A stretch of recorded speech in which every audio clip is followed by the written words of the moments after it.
Tim Tollefson, welcome to Second Nature. Excited to have you Oh here. man, honestly, like when you called me yesterday, like I said it was like Christmas morning and I'm not lying. It's I've done quite a few of these things, but I think I'm most nervous for this one because you guys are building a banger. Well, I expect this one to be an absolute banger. And it's my favorite thing to do whenever Dylan is busy. In fact, this week he's running through the mountains of Austria as we speak. But every single time that he has to be off somewhere else, I try to find the perfect guest where I can just see him running through the mountains, being like, oh man, I wanted to talk to him. And so this is like perfect for me. And I'm sure he's going to be This one's for stoked. you, Dylan. Well, the reason why I wanted to talk to you is you put on an event called Mammoth Trail Fest. And I think that what we could do on this podcast today is really kind of dissect for anybody, regardless if they're in running, biking, any kind of event that they want to do. I think maybe we could kind of help people out with a bit of a playbook of how you started this event up, how you work with your partners, how you think about putting events together, and what are sort of the key assumptions that worked for you and what didn't. And a previous podcast that we did with Rebecca Rusch, she said one of the best things you can do is go to an event that's run by an athlete, because that athlete has been to all kinds of good events and bad events all over the world. And they've kind of brought back all those key best practices and then shoved them all into one event, which I'm assuming that's exactly what Mammoth Trail Fest is. She's spot on. I don't think you could encapsulate any better than that. And really it's because athletes have been in the thick and the deep end of an event and they've truly been immersed in it. And so I think they have a perspective that no one else could in terms of like what the experience is going to be like from start to finish to the post experience. And if they I think that they can bring all of that knowledge to something and weed out the things that maybe someone up in an ivory tower couldn't necessarily implement. Because in theory, some things sound amazing, but then in practicality, it just isn't going to work. And so I think, having an athlete driven event is a really cool thing. And you also know that the athlete is in it, for I won't say the right reasons, but that they share a lot of the same values that you probably have. And I think that's a really important aspect of any event is, what the intention is behind it. I almost feel like your credibility is on the line even more as an athlete. Like if you put an event together and it's not that tight and all the other athletes are looking at you like, man, you kind Yeah, of blew you it. It's not necessarily something that comes natural to everybody to be able to put on an event. And I think you could probably speak to a lot of the things that happened or you had to consider that maybe you hadn't considered. Maybe you got a new appreciation for event producers through this process.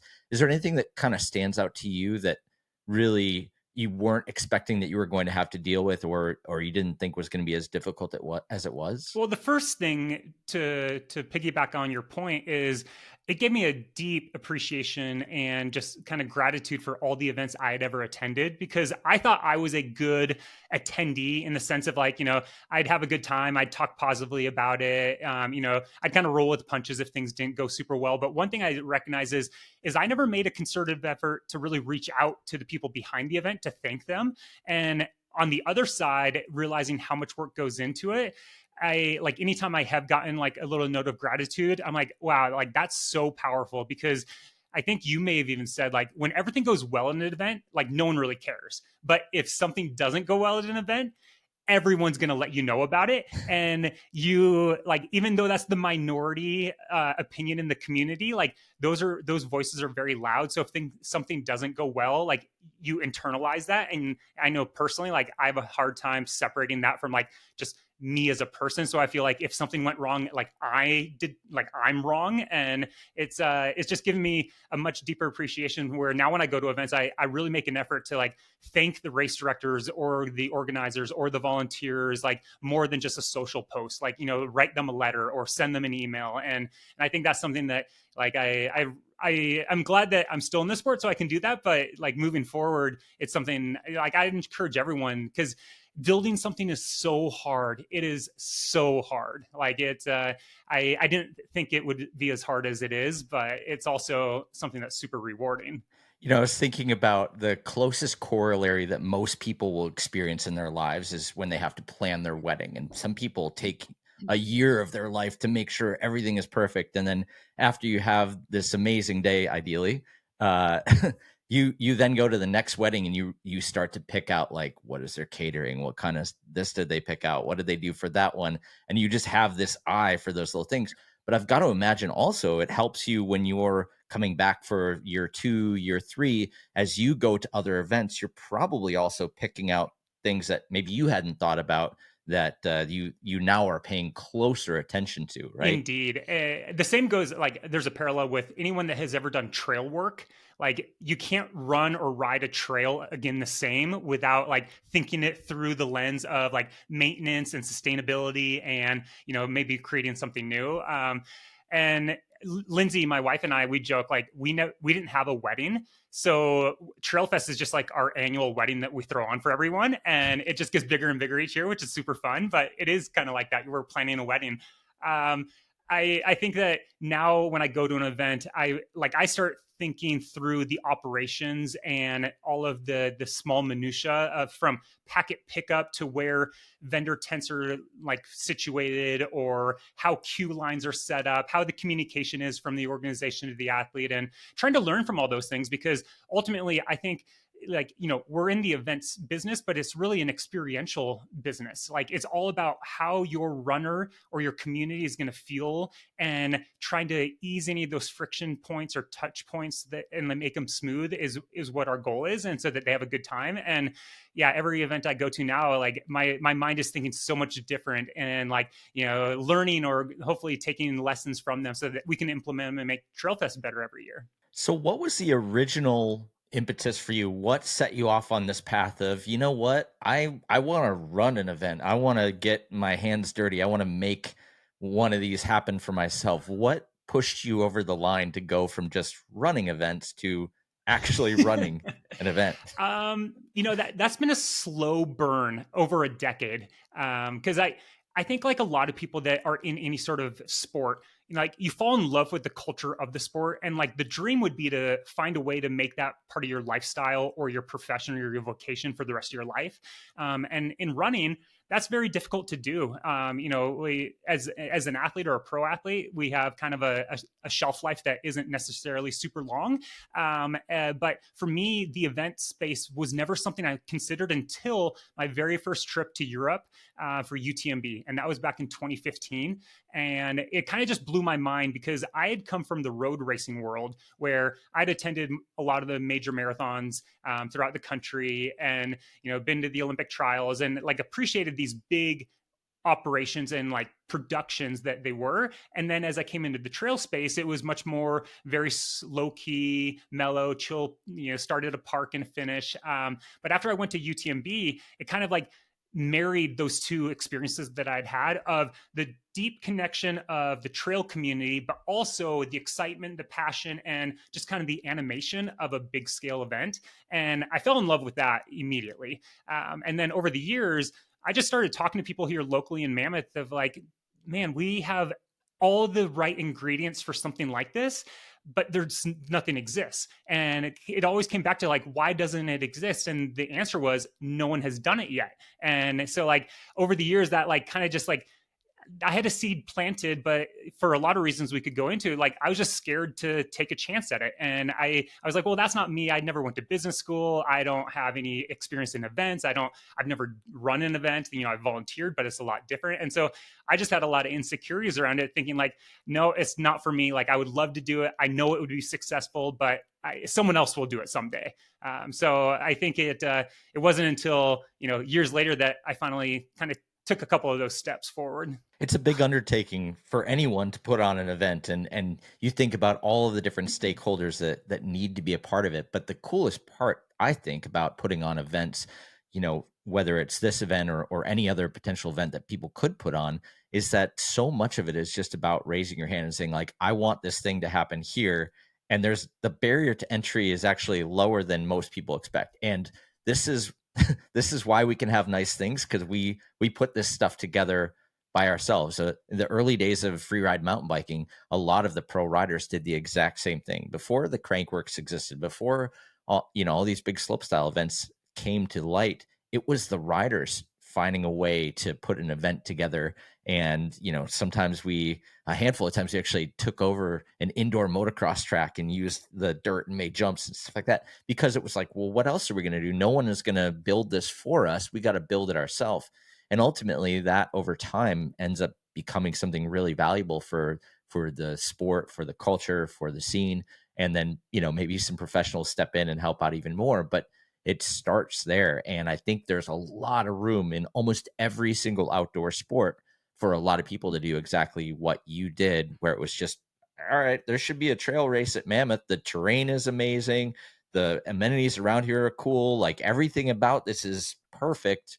Let's just go and make it Yeah, happen. there's something I tell my team all the time, that we're building the plane while flying, and it very much feels that way. Where I'd say a lot of us would on the outside say we don't know what we're doing, but we all have we have a very similar intention. We have the same values. We know where we want to get to. We're committed to the craft of like building this and putting in the work. And I think through those relationships and like opportunities to just connect, eventually the plane will come together. But it's kind of like, yeah, we're gonna like, take some nosedives here or there. But I think when you have the right people, the right intention, and the right vision, things eventually do come together the way you had dreamt them. So how did it start in terms of approaching Mammoth, and what was that first pitch like to just get the whole thing started? How did you go about actually presenting this idea and really getting it over the line? So that goes back to, I want to say probably 2017.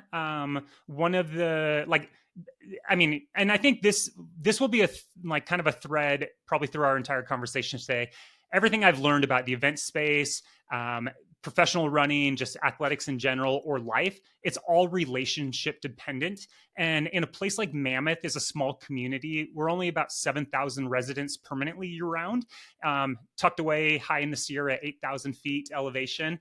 But what that allows is opportunity to connect with people in the community on a more kind of one-to-one basis. And through my just kind of decade long residency here, I have met some really amazing people. And one of those people that I met, his name was Mark Brownlee, and at the time he was like high up operationally for the Mammoth Mountain Ski Area.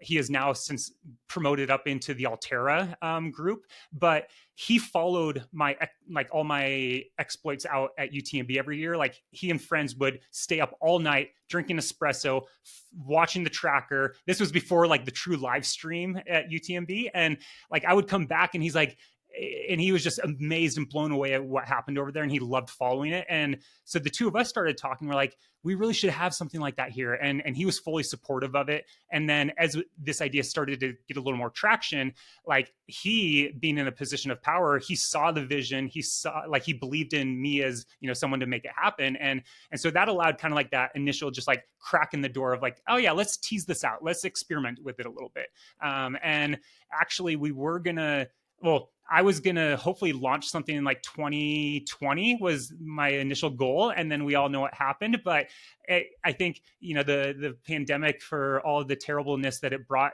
society, personally, it allowed me more time to like kind of think about what I wanted to craft and build, because I was stretched so thin, was a full-time job as a physical therapist and trying to run professionally and then launch an event. Like, I'm glad I didn't, because I think it would have suffered if I had pulled the trigger too quickly. But that was the origin, like just kind of talking to people locally. And then like, as I built those relationships with them and had conversations, like it just kind of opened other doors of like, okay, these are the people we should talk to make this happen. In my experience putting events together in the past too, it's all about the vision and making sure that that vision is inclusive of the people that are going to Yeah. help you run the project, and what it could mean for them on a bigger scale. And you are selling this idea into a lot of different stakeholders. And we talk a lot about how you can help those people do their job even better. And I'm sure that part of the pitch for Trailfest had a lot of, this is how it benefits Mammoth. This is how this brings people to the area. This is the impact in a positive sort that it's going to happen. And I think that's a really important part of that initial pitch. It's not just like, I want to do Yeah. this thing. I want this to happen. This is what's going to be great for me or whatever. It's like, here's what I can bring to this location, whether it's Mammoth or whether it's, the park down the street from your house, this is what this brings and this is how you all benefit.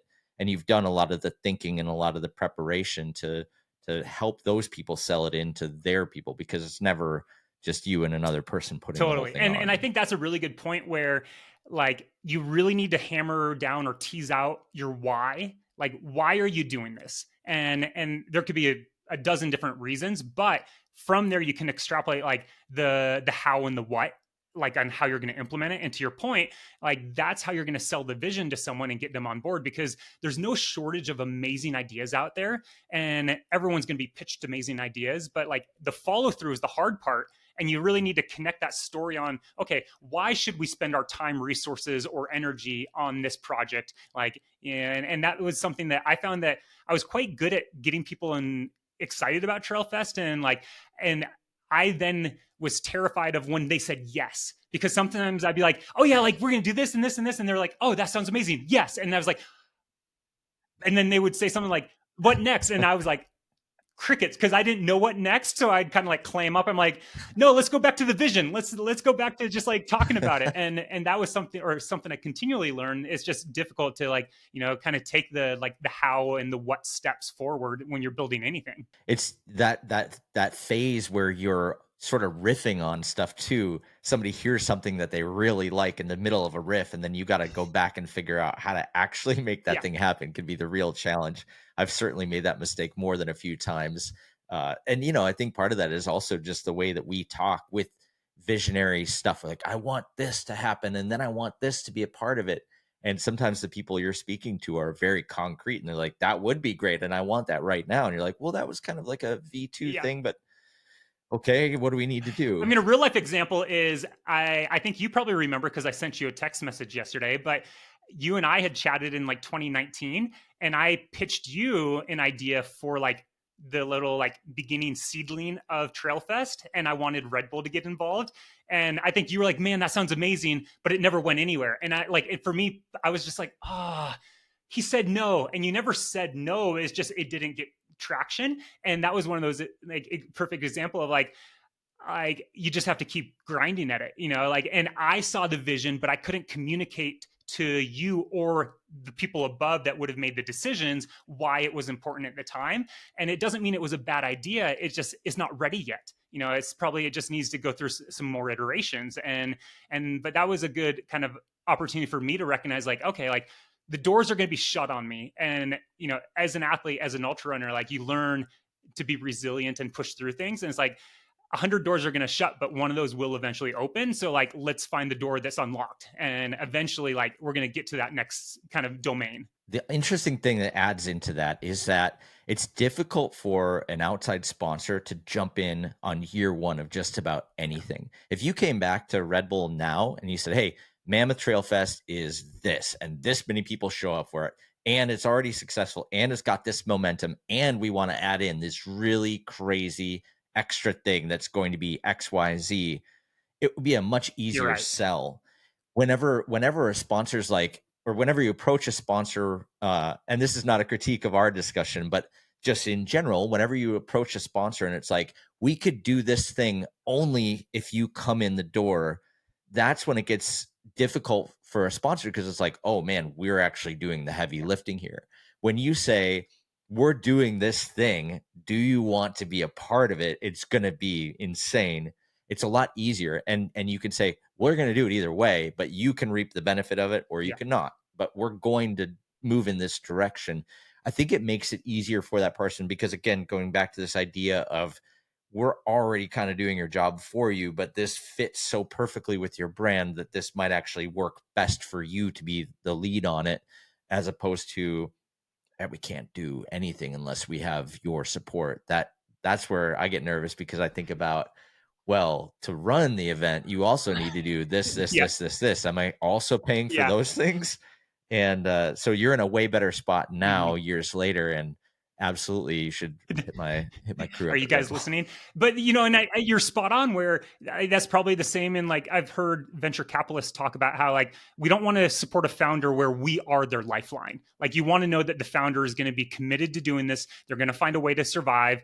we are going to enhance the experience and hopefully give them the reach or the depth they need. But we don't want to be the lifeblood for this. Like, that's too much pressure. And that is something that I took on for the first year, especially at Trailfest. I just said, hey, my goal for year one is proof of concept. So I gave away so much real estate and stuff for free because I wanted to legitimize our experience for the runners, knowing that if we got proof of concept, we could come around and like leverage that into, hey, let's get these brands on board because look what we have now. Like, so the first year I gave away almost everything for free just because I knew it was part of the long game, because I was hopeful that they would see the value. And then sure enough, it worked out where like we have partners now 3 years deep that like are so committed. This is a marquee event for them and they can't wait for it every September.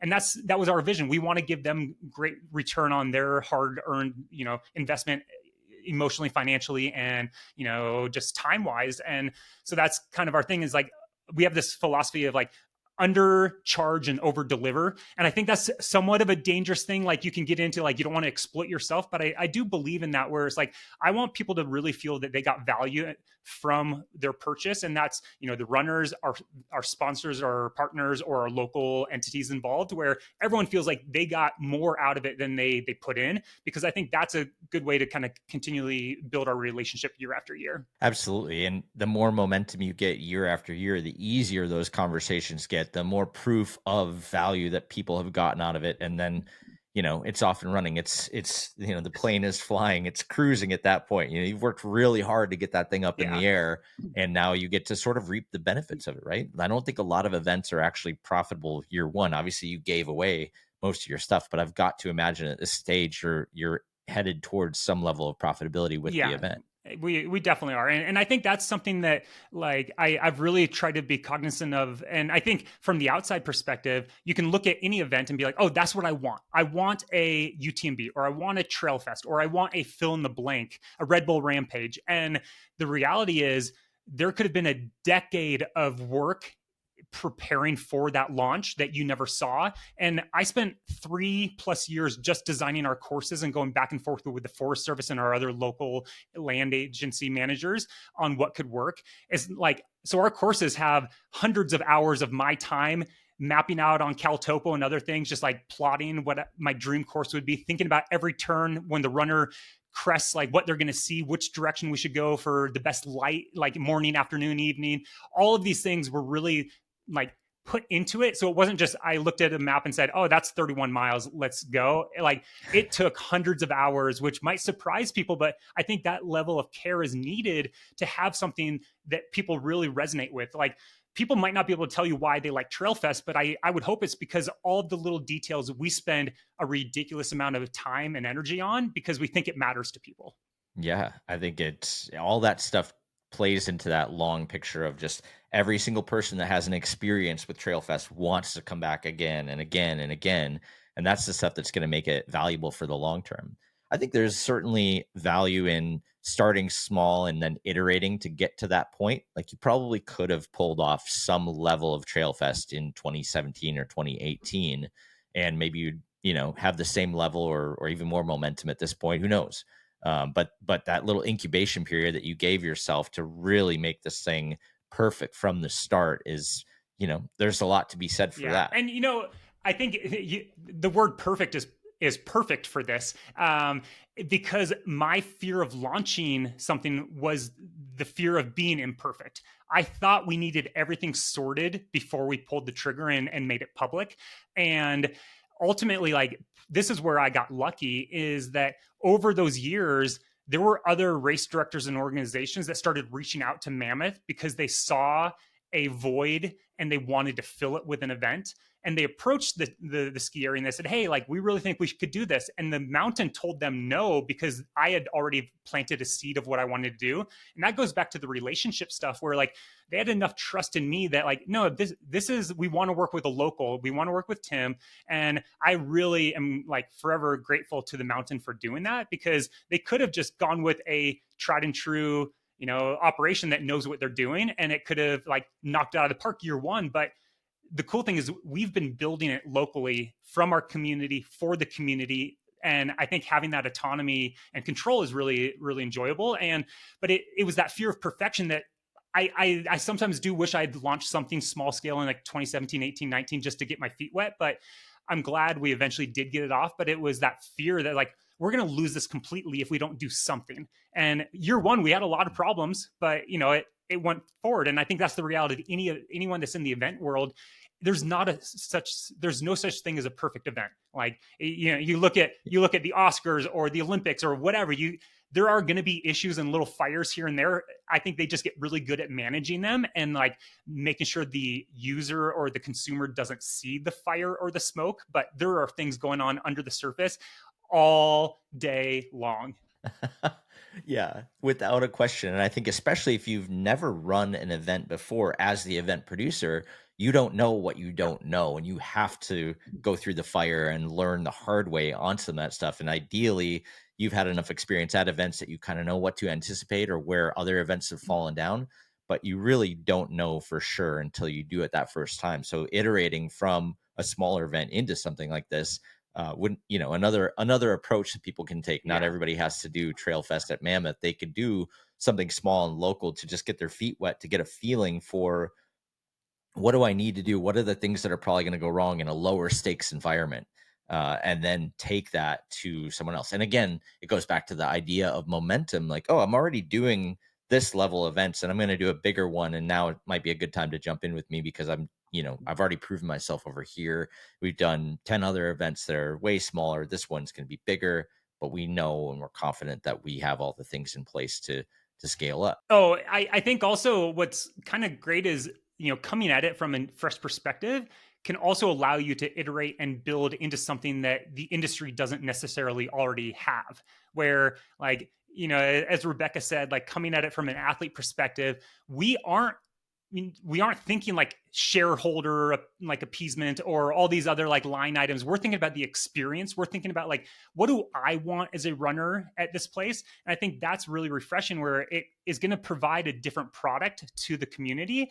And because we're not like, I mean, I can't speak for everyone, but like, I didn't come from the event space. I didn't come from the business world. Like, we are probably making things up to an extent as we go, which is kind of fun because it's like taking things I know from other industries and putting them into this world, which allows us to craft something brand new. And I think that's been a really enjoyable piece of everything. I love that idea of bringing stuff from outside of running and pulling it in, or any kind of event that you may have seen somewhere else. What other elements could we do that could be kind of new and could be an experience? And you're always kind of on the lookout. You've got this eye now for events where any event you go to, whether it's sports or otherwise, you're always kind of looking for these little touch points. One of the things that I learned at Red Bull was this phrase called surprise and delight.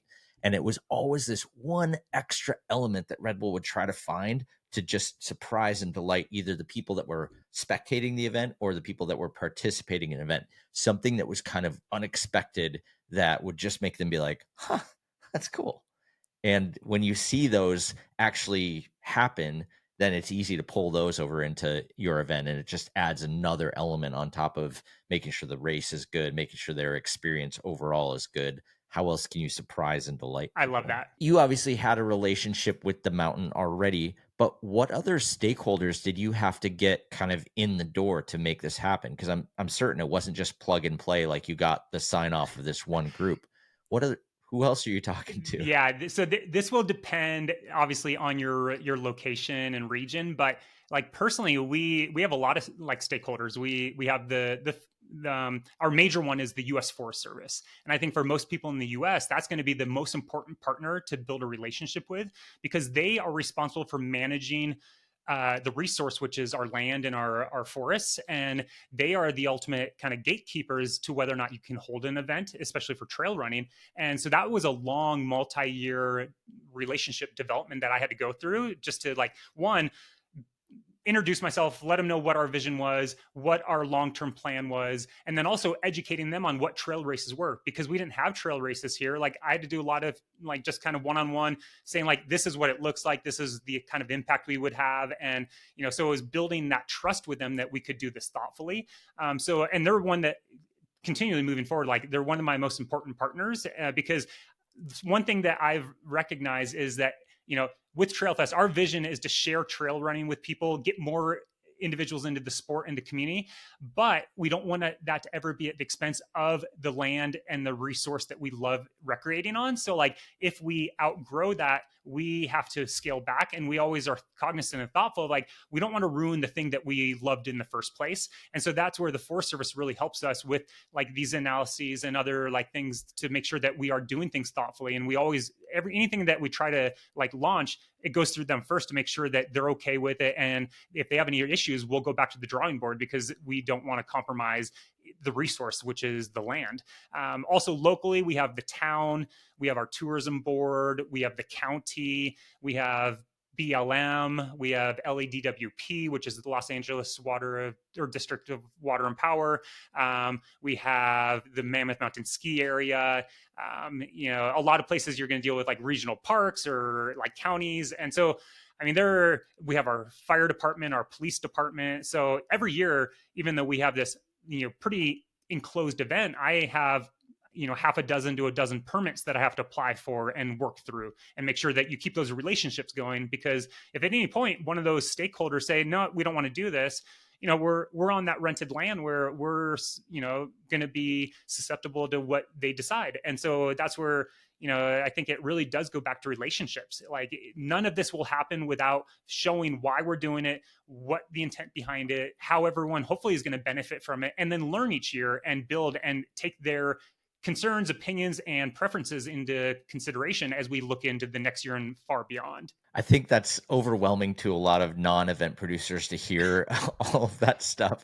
But in my experience, and tell me if this is true for you, working with places like a ski resort or a state park or any of these places where you potentially would hold an event, usually there's an events person that's already kind of in place that you can kind of partner up with who can make those introductions to the Forest Service and to BLM or whoever it is. It's usually they know how to put on events, and you're coming to them saying like, I want to do this kind of event in the space that you usually hold events. Can you connect me? And those, half dozen people are on their Rolodex and they can at least make the introduction for you. So you're not just immediately cold calling 12 people at a time to try to make sure. And they can also tell you what the requirements are for that space. Like, oh, if you're going to do an event here, you need to have these 3 permits. If you're going to do an event over there, you need to have that. Was that kind of your experience Definitely. too? I would say in terms of my involvement with the town and the mountain themselves, very much so, because they are community, like a lot of tourists or ski areas. We are a tourist-based economy. So they're experts in putting on events. Like every weekend in the summer, our town and our mountain and our village are putting on some sort of event. And so those processes are already in place. And yeah, I can just kind of like plug and chug of like, hey, I'm going to follow these steps.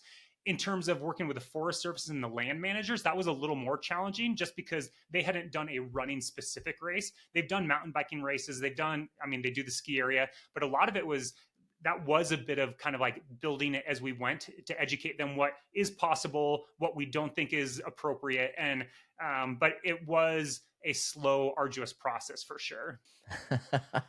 I think anytime you can at least have a good Yeah. starting point. If we're making a playbook for people to put on events, start with the location, and there's likely somebody there who knows the deal.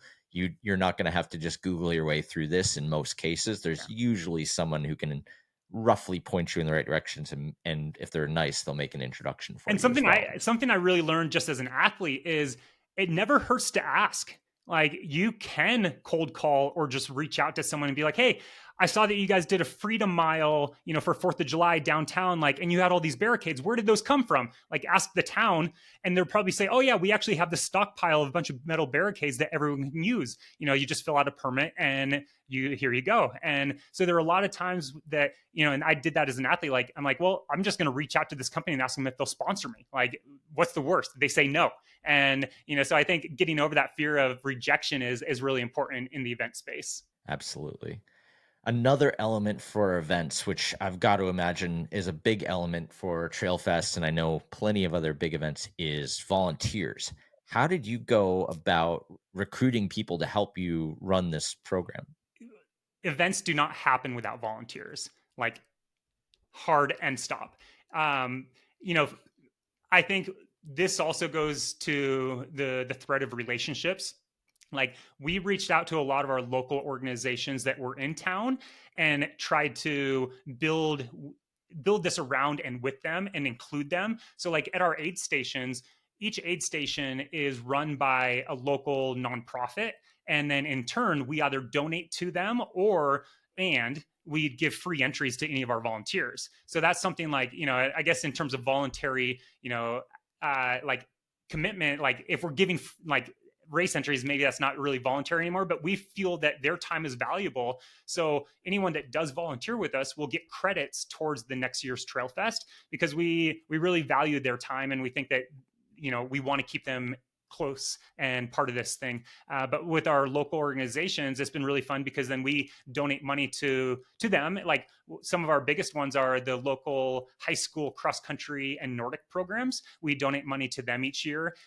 We have a local agency. Well, actually, this one's not local, but they Runners for Public Lands. They do a lot of like just outreach on making sure that public lands are equitably accessible to people.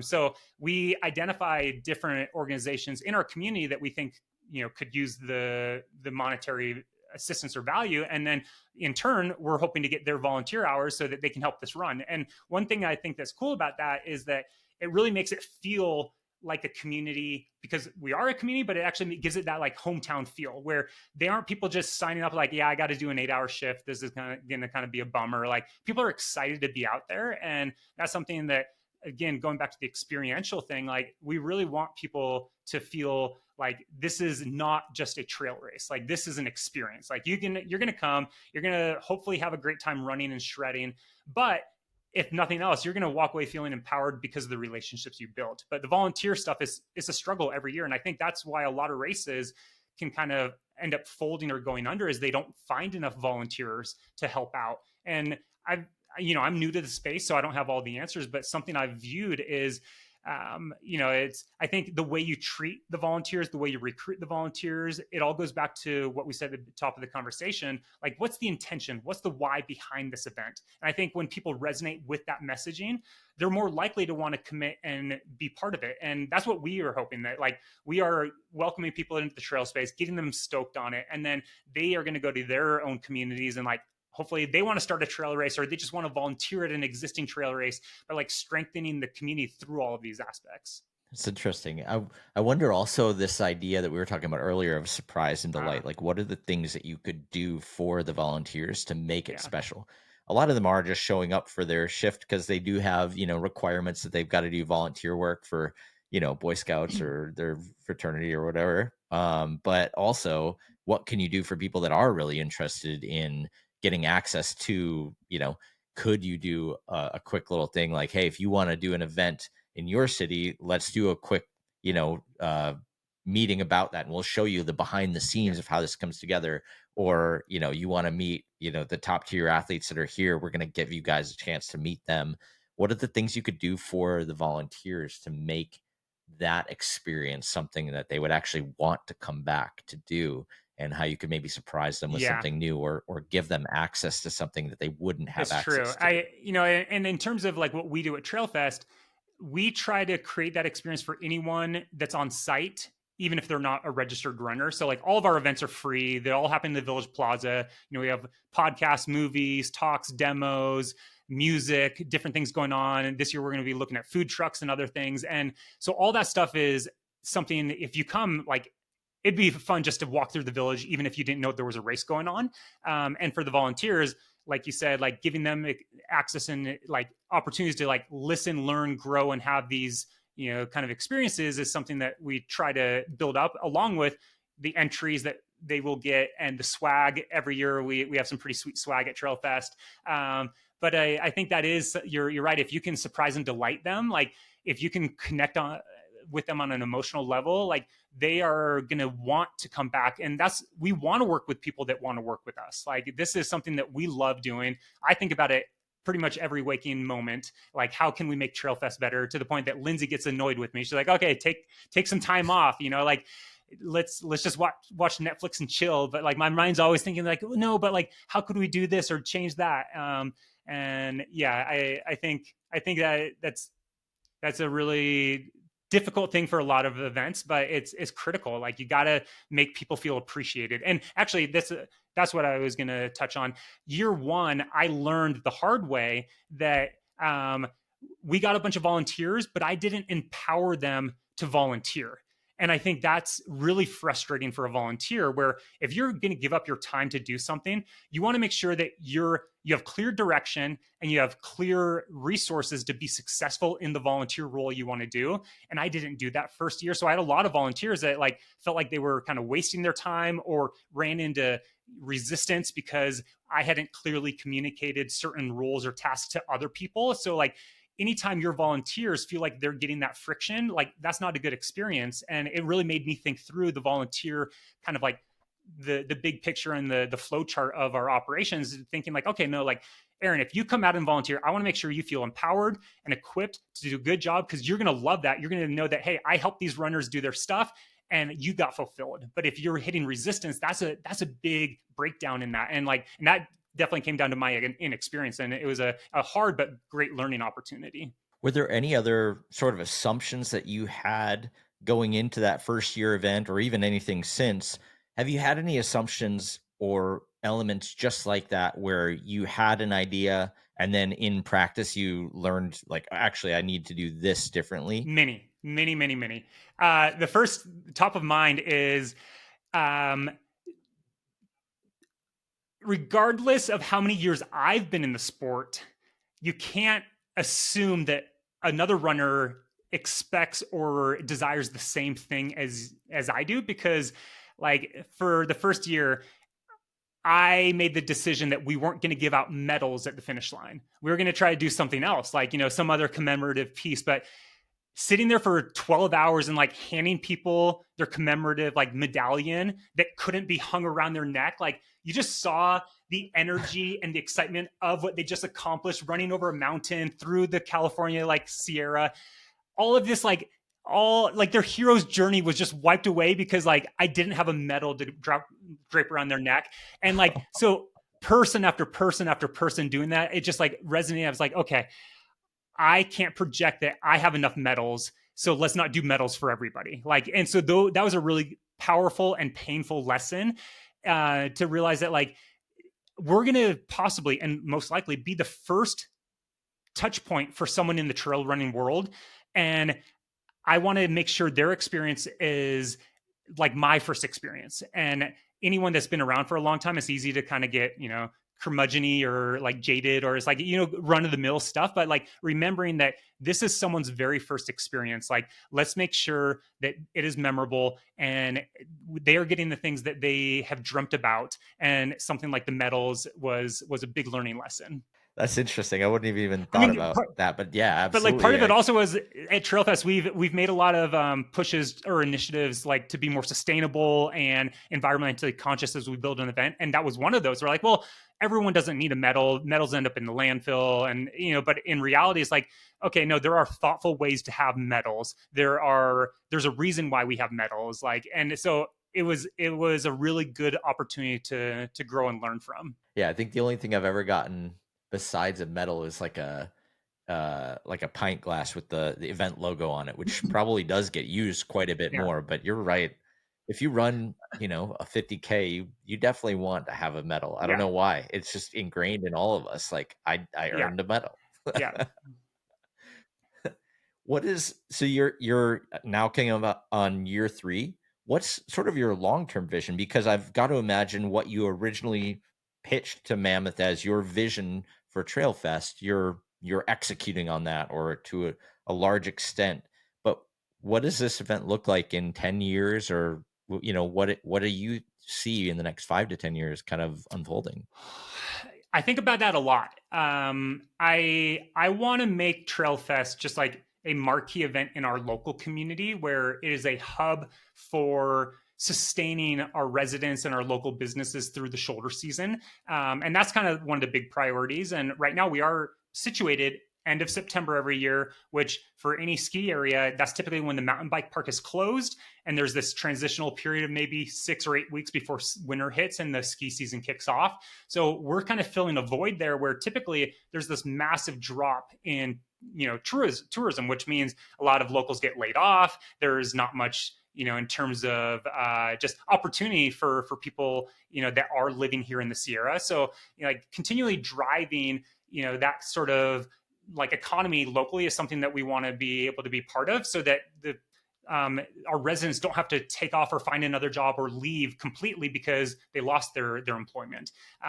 So we also want to really become this marquee event on the world and national stage where people want to come to Trailfest every year, and we have a lot of different things in the works in terms of changing up the experience of the weekend, adding distances. We have a really cool things cooking in the incubator right now, in the Trailfest incubator, and we'll be releasing more of that later this year. But I'm excited to finally, like, now that we have proof of concept, as we talked about, like, and I'm bringing in more support, we can do some of these things that I dreamt about. But first 2 years, I was just trying to hold the airplane together with my own hands because, like, it was getting momentum, and I was afraid that like the doors were ripping off and like nothing was going to hold together. And now realizing that I can ask for help is going to allow us to increase that experience for everyone. Like a big thing this year, I'm working with the town for a local transit plan where we're going to have shuttles and buses going all around town, where you could come into Mammoth, park your car on Thursday, and not use your car until Monday morning when you leave. And that's one of our goals, is like, we want to minimize the friction for people in town where you don't have to find parking or pay for parking. It's like, no, I'm just going to walk out of my condo, hop on the bus, and it's going to take me to Trailfest. So there are those types of things that we're trying to like build it into a really community involved, immersive experience where everyone here feels like they have ownership over the event. And I think that's something that I've appreciated when I travel. You really feel that, like, if you're in a town or a village where the town loved it. Like, I don't know if you saw any of the video footage of Zagama last week. Zagama is unbelievable in the trail world. Like, that town, the Basque Valley, the Basque region, comes out in force, and they treat every single runner like a hero. And it's something like I dream of that being in Mammoth, where like our community just becomes like the Bentonville for biking, but for trail running here in the US. Yeah, very cool. Very cool. So you've learned a lot over the last couple of years putting this, and obviously the years prior preparing for this, but do you think there would ever be an opportunity where you add an event to your roster? Would there ever be a second event, or is all of your energy just completely soaked up by doing Trailfest? Yeah, my mind is always turning. I like the idea. Well, and I guess I'll go back to like our why, like for Trailfest. Like our real why is nurturing community. Like we want to welcome people to the trail space and show them how powerful this sport is and how it can change your life. And to that extent, like Trailfest, we've exploded in growth, but every decision we make is checked on, like, is this good for our community of runners that made this cool in year one? Like, we don't want to lose that. And so we know that there's a cap where we can't just grow exponentially at Trailfest, but we want to reach people. So maybe that does mean we need more events on the calendar throughout the year. We definitely are exploring different ideas of new distances at Trailfest, as I mentioned, so that more people have the opportunity. But what we want to always be cognizant of is that we don't cannibalize that experience of the individual runner. But I've talked a lot to the mountain about this, where I see like trail running is this like evergreen, recession proof, like environmental proof sport that we can have year round. Like trail runners, we run on snow and ice, we run in 100-degree heat, we run in hailstorms, we run in blizzards, we run in whatever, pending that we are safe. But I think there is a lot of opportunity for like creating other experiences for people, and that is something we want to do, because again, I think just welcoming, and I think Dylan says it best, like trail running is going to save the world. Like we buy into that. We've drinking the Kool-Aid. We think that trail running is a powerful vehicle to reach people, and we want to share that with people. So yeah, right now my focus is solely on Trailfest, and I think if it were to expand out, like it will just require more resources and people to get involved, because again, my heart is just with our community in Mammoth at Trailfest, and I want to make sure that doesn't change.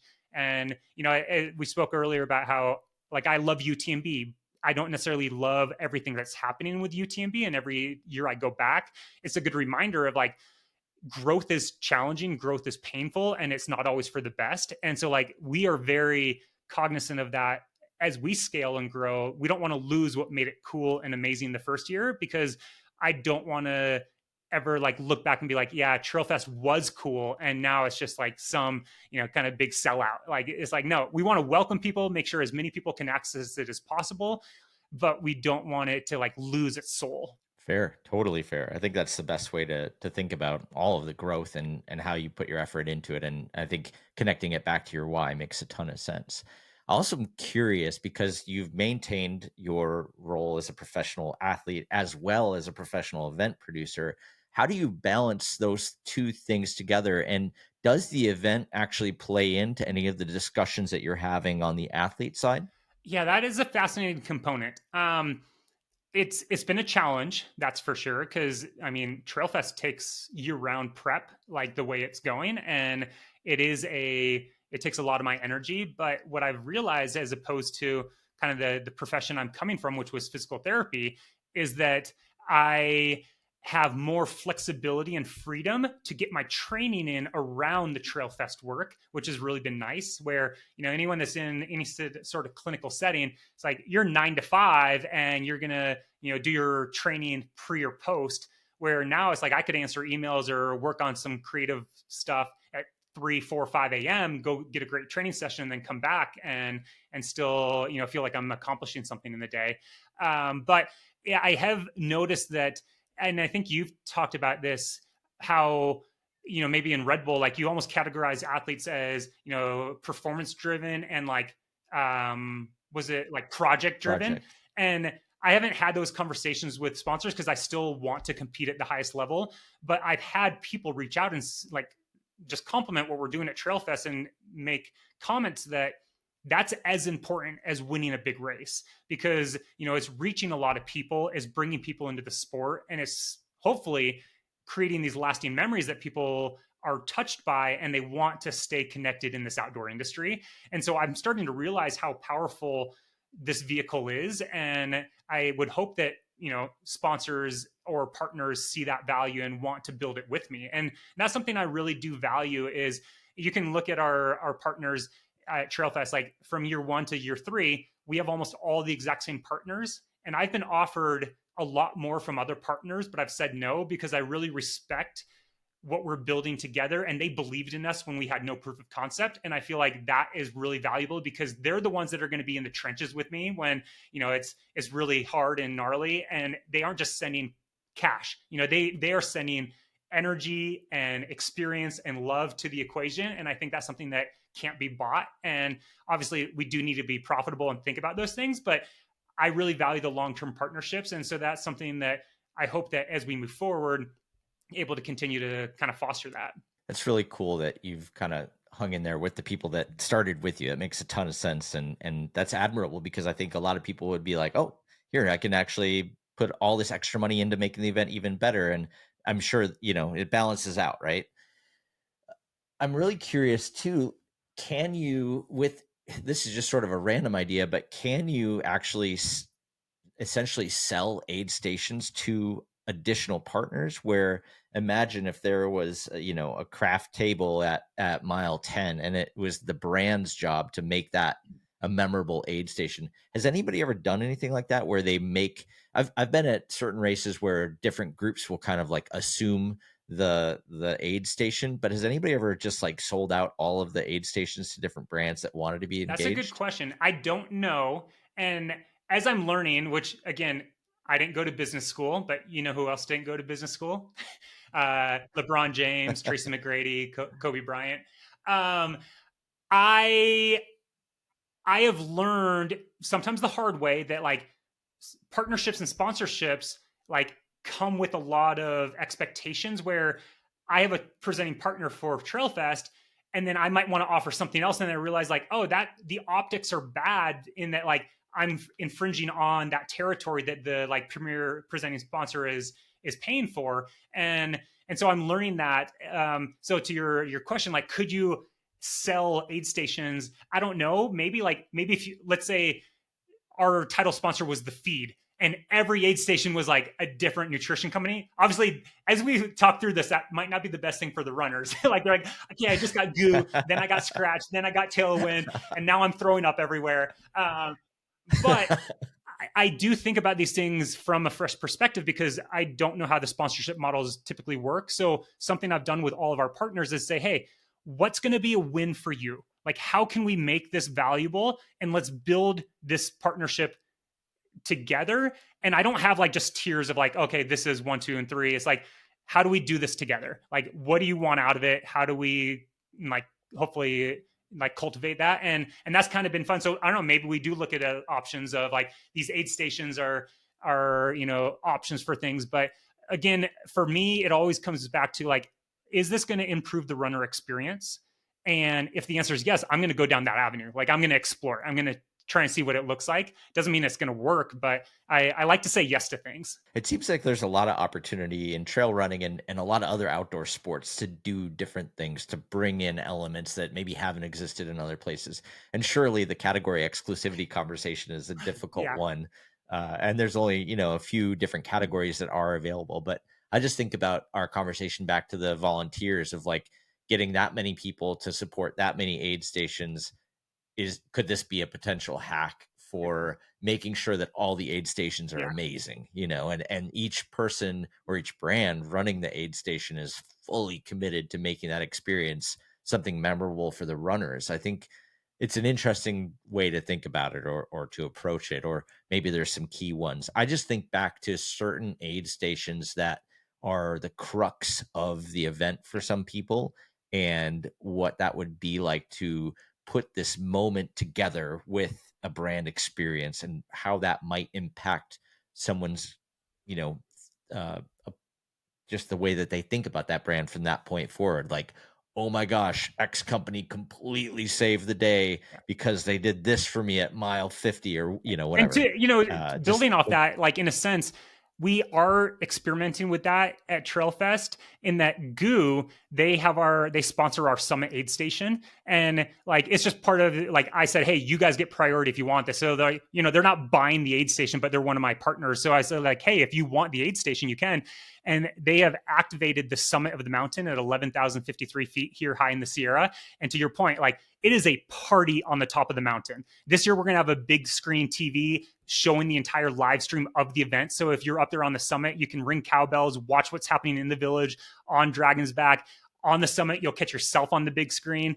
But like they are really animating and making that where you're going to come through and be like, holy cow, like if you didn't know who Goo was, I think you were living under a rock, but you're going to be like, wow, Goo does it next level. Like that was amazing. And then also like we have these partners from Auburn, the endurance capital of the world, Elka, and she manages and she helps Goo with the aid station. She slings blueberry pancakes to all of our runners, and like our blueberry Trailfest pancakes are now like getting a reputation that's spreading around the country. And like people are like, did you get the pancakes? Of course I got them. Like, so I think you're right. Like if you can have those little surprise, what do you call it? Like surprise and delight, or so, yeah, if you can get yep. that, like you're gonna like create a memory that will never be forgotten. Absolutely. Well, it seems like you've got it. That's exactly what I'm talking about right there. That's Yeah. exciting. All right, the Summit Yeah. Aid Station is where it's at. We got to That's get so you out cool. here, Lutz. I will run to the Summit Aid Station now that I know there's a party there. And That their sounds great. donuts. Oh, Uh huh. donuts. I'm there. Yep, Yeah. I'm in.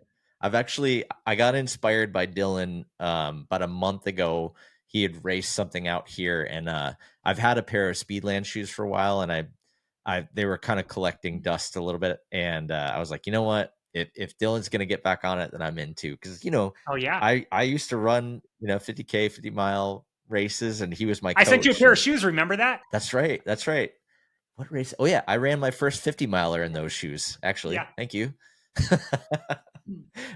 Yeah, so I'm back. I don't have a race on the books by any means, but I've been inspired to blow the Yeah. dust off and start running again. So been a lot of bike riding lately for obvious Heck yeah. reasons. One other topic I just want to briefly, we talked a little bit about your athletic career. What advice would you give to this new generation of runners? I mean, trail running is absolutely booming right now. A lot of brands are coming into the space, a lot of new faces are coming into the space. What's a piece of advice that you would share with these athletes who are basically about to cross over from being amateur to Ooh. pro athletes? Yeah, that's a really good question. I guess for starters, be a sponge. Like try to ask questions and learn from those around you. And as I said earlier, don't be afraid to ask. The worst thing is someone could say no. But like I have young athletes that reach out and ask me things, and I often will just like spend time with them, kind of consoling them with what I can provide legally. And so it doesn't hurt to ask. But I think yeah, I guess I don't know. I kind of almost feel like it could my like 4 tips would be like a young athlete first they have to commit to the craft. Like I know we talked a little bit about like this day and age as an athlete, like we are so much more, or there's more expectations on us than just being an athlete, and those are kind of non-negotiables. Like we have to play the social media game, we have to be involved with certain like kind of media or activation aspects. But I think at the bottom line, if you want to be a competitive athlete, you have to be good at your sport, and that's going to take commitment to the craft and whatever that is daily. Like if it's running or cycling or swimming or climbing, like you have to put in the work. And so I think that's a non-negotiable as well. Like you need to be good at what you want to find a career in, unless you're some like generational storytelling, kind of like savant that like people have latched onto, and you're just like this, I don't know, like you're just like a viral moment and like everyone wants a piece. But most of us aren't that way. Like you're going to have to like let your performances do some of the talking. I think then you need to find your story. Like every single athlete, every single person has a story, but you have to kind of tease out like why your story is a little different, or how you're going to connect and communicate that story. And that's piggybacks on the, like, as athletes, yeah, winning races and podiuming is important, but we also need to connect with the community on a different level, because that's not aspirational for a lot of people. Like, not everyone's going to look at what Dylan did at Hard Rock and think, oh yeah, I'm going to run the second fastest time ever at Hard Rock. Like, but they could resonate with like building a company or juggling, fatherhood and a relationship and struggles of being injured and all these things. Like, so I think humanizing yourself and finding the story on what's going to connect is really important, and not be afraid of that. Like, it's just kind of part of the landscape that we have to play in. I would say yes to things. Like maybe number 3, say yes. Like I think you never know what it's going to lead into. Now, prefaced with don't like exploit yourself and have no boundaries. But I think saying yes to opportunities as a young athlete is important. Like I said yes to almost everything as a young athlete, knowing I wouldn't get compensated, but thinking that maybe in the long term, this builds opportunity to leverage that into something else. And I think oftentimes that's what happens, but you kind of have to cut your teeth a little bit.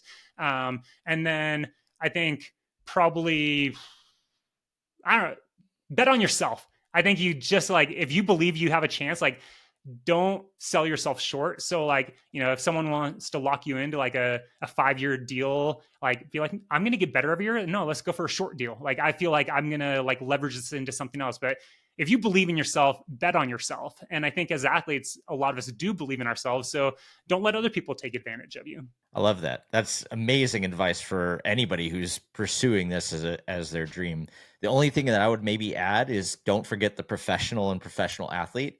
And a lot of people who are on their way up, who are maybe making that transition from amateur to pro, you need to act like it Yeah. in the very beginning. And that means responding. It means communicating. It means providing additional, Rebecca talked about this quarterly update. Even if there's not a ton of stuff and a bunch of media stuff and wins and all this kind of stuff, what can you provide to the people, and how can you be professional so that they do think of you when the opportunity arises to plug you into that project or that event or whatever it is. Don't forget the part about being Indeed. professional.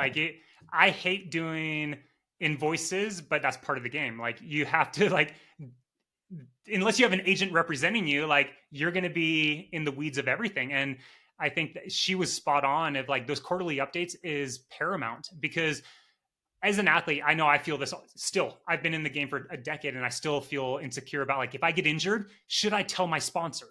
Like I'm terrified that like getting injured is going to show that I can't perform and they're going to drop me. And that hasn't ever happened. But if I communicated with them and said, hey guys, I'm injured, but these are the things I'm doing and these are the things I continue to and show up, like that improves that relationship and conversation.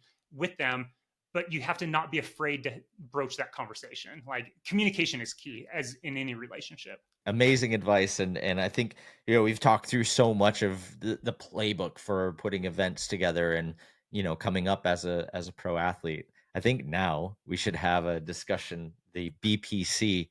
I've prepped you for this. Do you wanna go first? Do you want me to go I don't first? know. You're the host. What should we do? I feel like guest Okay. has to So it's I'm rolling out I the know red carpet. I Brand, probably product, just fun. texted you an hour ago, but I have two. Can I do two? It's the first one's short. Yeah, I absolutely. mean, I actually have Okay. so many, but the first one I wanted to do is so recently I have gotten into sewing, and I am really enjoying this kind of creative side of just like creating things. And I stumbled upon this guy on Instagram. His name's Zach, and he is after Always Apparel. And apparently, over the last year, his like Instagram account has just gone crazy, and on TikTok, it's even worse. But like, he's the guy that just like thrift shops and upcycles all these pieces into like really cool garments that he now sells on his Etsy.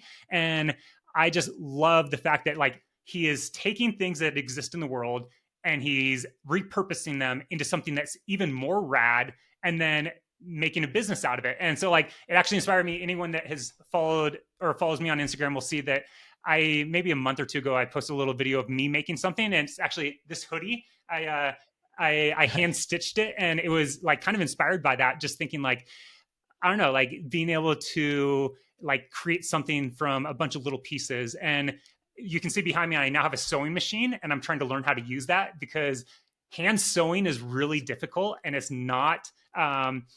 is not efficient. So if I ever sold this hoodie, I would probably sell it for like $3,000 because the number of hours it took to get going. But I thought what he was doing is really cool, and like his content around it is what captures you. Like he does quick little 15 to 30-second like reels, and it's super simple, but it shows like the beginning, the middle, and the end of the product, and it just captures you and it wants you to go back for more. And I think that's why his channel has just exploded. um and then my big one was thinking, and so I guess what would that have been? Was that a BP or a C? It's a little bit of each. I feel like BPC is always Okay. kind of a little bit of a combination. But the one thing I would say is like this is exactly the cross-pollination stuff that we always talk about. Here's a guy who's upcycling something, and that's basically what cross-pollination is, right? You take this idea that you saw somewhere and then you add your spin to it to make it special to the people that are in your immediate circle. And I think that's exactly it. And then did the exact same thing. You got inspired by this and then you brought that over to now you've got a Trail Because Fest there's no hoodie, original ideas, right? Like, I mean, running races in the mountains in a like festival style that we're doing at Trailfest is not original. Like that's been done for decades. Like, it's just about like how do you add your flair to whatever you found cool about something else. Um, Absolutely. so then my Absolutely. next one, I guess this one is probably more content, but you being the expert, you could tell me. But so I have taken a lot of inspiration by one of our local athletes here in Mammoth, Chris Benchetler, and anyone that follows the ski industry probably is aware of who Chris is. Those that haven't, like he's just a several decade long professional skier that is competitive, but is really made his mint, I believe, in just kind of more the like you said, the like adventuring or not how did you label it in the Red Bull? Like Oh, he's more of a project athlete. Like project he has based. these big projects that he takes out in. But something that he also does is like outside of just being a legendary skier in his own right, like he's a multimedia artist that continues to push the boundaries between sport and art. And that's something I really appreciate because I think as athletes, we get fixated on maybe just like what we're doing, but not realizing how artistic our movement through space is, whether you're running, skiing, biking, surfing, playing badminton. Like there is an art to what we're doing. And I think Chris Benchetler has done a great job of conveying that and like kind of marrying the actual physical medium of artistic pieces with his sports. And I know over the years he's done a lot of like kind of content pieces where he designs skis for Atomic, and like his art will end up on the skis. He's an Arc'teryx athlete, but he was able to be part of a opening weekend for the Dead Company's Drums in Space production at the Sphere in Las Vegas, which is absolutely incredible. And like his art and his vision of everything is like up on that panoramic like screen, fully immersive, and they're really tying in like the latest lighting technology and concepts that they use here at Mammoth Mountain, and like just using that for an immersive experience that visually is just stunning. So I would encourage people to check out Chris Benchetler. And like I know you, when I messaged you this, you said, oh yeah, have you seen the OG, like the film? Maybe it was probably a decade ago. I think it was called Afterglow, like light suit segment, where he and another couple rider or skiers are in these glow in the dark lit up suits skiing through an Alaska wilderness. And visually, it's just absolutely stunning. And over the years, he's done more of that kind of stuff here at Mammoth Mountain with something I think called the Dead Shred. And but it's just incredible. And I just think what's cool about it is he's an athlete that's tying his love for art and media, and then combining these two worlds. And as a result, he has helped his brand sell more skis, sell more product. He sells his own prints and products on his website. And he and his wife Kimmy, who's also a legend, they've started a foundation, and they've just done all these really cool things outside of just being athletes. And it's something that like I see that, and then like, I mean, it makes me think like, yeah, maybe somebody will like, make an apparel company, like, and it's all handmade. But like, it's just cool to see people pushing the boundaries outside of their sport, and it just gets me fired up. That's really cool. Yeah, that segment, the Oh, Afterglow, the original one is really incredible, and the visuals from this new thing, that the sphere looks incredible. We're definitely going to link this in the newsletter that we send out every week so people can see the visual of everything that's going on. And one thing that kind of stands out to me, and I'd had this sort of as a backup BPC a couple weeks ago. Um, I guess what I'll say is like it's really interesting to see popular culture kind of tied in with outdoor sports, because I feel like you don't necessarily see that too often. I it seems like almost everyone does some sort of yeah. outdoor sport or gets outside on a somewhat regular basis, but you don't often see the connection between the two, which is sort of sad. Another example of this is recently, you're familiar with Jeremy Renner, the guy from the Avengers, got run over by a Yeah. snowcat, and Brooks Running did a piece with him of like getting him back out and running again. And it was kind of this emotional piece, but again, tying this pop culture moment to outdoor product. And here in your example, you've got, skiing with these light suits at night, being in the sphere in Las Vegas. And I just love to see more of the merge between these two things, and I wish that there was a lot more of it, because it seems like there are so many figures in pop culture that are really interested in outdoor spaces and outdoor sports. How do we do a better job of connecting these two to put all these different sports on another Yeah, I level? think we just got to raise our hand, because imagine like Chris is an artist and he would have been doing this stuff, but at some point along the line, either he or his brand, his sponsor said, "Hey, we should collab on this," like, and start like kind of start these conversations. But it started with that conversation. Like someone had to raise their hand and say, "Hey, like this would be a cool idea," and pitched it, and then try to take it. But yeah, I love your example with that. Like, and I think there could be so many cross pollination opportunities with every single brand, and that's what's connecting with people right now in the sport is content that isn't just like, it has to be more than just like something that's happening in the athletic world. Like it has to transcend and connect with us on an emotional level, and I think that's where branded content that is storytelling is having its moment. And I'm here for it, because I love watching that kind of stuff where I'll see a film and it just like hits deep, and maybe at the very end I see like the logo, I'm like, wow, like that was absolutely incredible. I'm very conscious that storytelling in general is sort of my hammer. You've heard the phrase, when the only tool you have is a hammer, every problem looks like a nail. I definitely feel like athletes and Yeah. storytelling are my hammer, but I also, to your point, it is having a moment right now, and it is breaking past so many of the other strategies and tactics that people can use to reach out to credibly engage an audience and get people fired up about whatever message it is that you're trying to Yeah. share. What do you got? Okay, I got some BPC for you. I'm just Okay. gonna go one. You got two, I got one. Uh, there is an athlete by the name of Lael Wilcox. She is one of the greatest endurance cyclists on the planet. She's from Alaska. She is on the around the world mission. It's 18,000 miles, so roughly 29,000 kilometers. She's going to ride 18,000 miles in 3.5 months. So that's 110 days in total at 170 miles a day on a bicycle to go around the world. What's even crazier about this entire thing is that she's actually not the first person to try this. There's an existing record. So the existing circumnavigation record is 124 days, 10 hours, and 50 minutes, held by Jenny Graham. Lael, I think, is, barring any major catastrophe, I think, she's incredible, and I believe that she'll be able to knock this one down. She also is doing a podcast every day, which I can't imagine doing 170 miles and then doing a podcast.